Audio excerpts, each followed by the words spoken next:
Parole de l'Ecclésiaste, fils de David, roi de Jérusalem. Jette ton pain sur la face des eaux, car avec le temps tu le retrouveras. Donne-en une part à 7 et même à 8, car tu ne sais pas quel malheur peut arriver sur la terre. Quand les nuages sont pleins de pluie, ils la reprennent sur la terre. Et si un arbre tombe au midi ou au nord, il reste à la place où il est tombé. Celui qui observe le vent ne sèmera point, et celui qui regarde les nuages ne moissonnera point.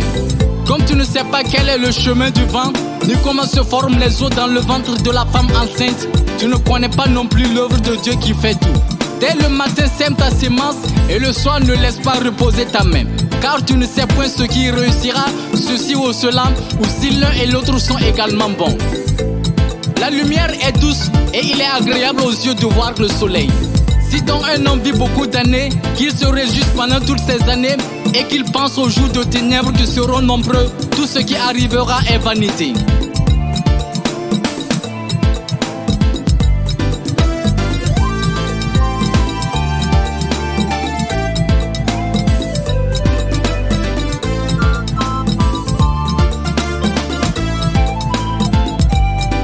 Jeune homme, réjouis-toi dans ta jeunesse.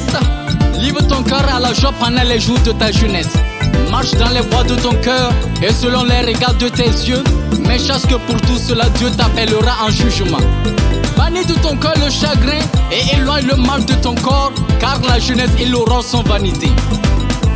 Mais souviens-toi de ton Créateur pendant les jours de ta jeunesse, avant que les jours mauvais arrivent et que les années s'approchent, où tu diras, je n'y prends point de plaisir. Avant que s'obscurcissent le soleil et la lumière, la lune et les étoiles, et que les nuages reviennent après la pluie.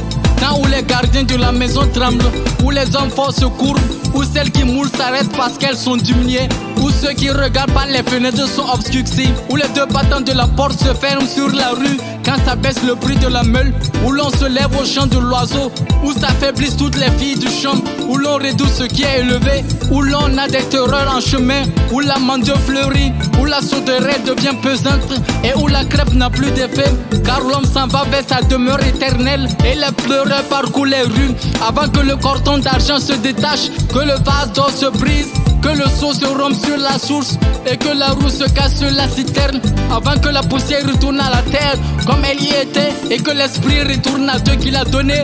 Vanité des vanités, dit l'Ecclésiaste, tout est vanité.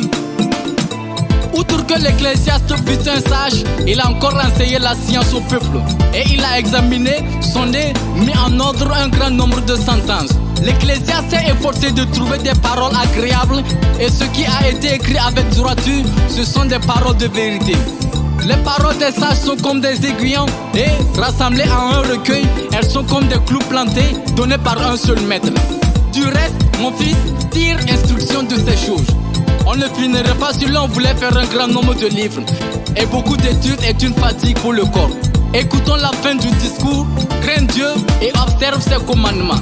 C'est là ce que doit faire tout homme, car Dieu amènera toute œuvre en jugement au sujet de tout ce qui est caché, soit bien, soit mal.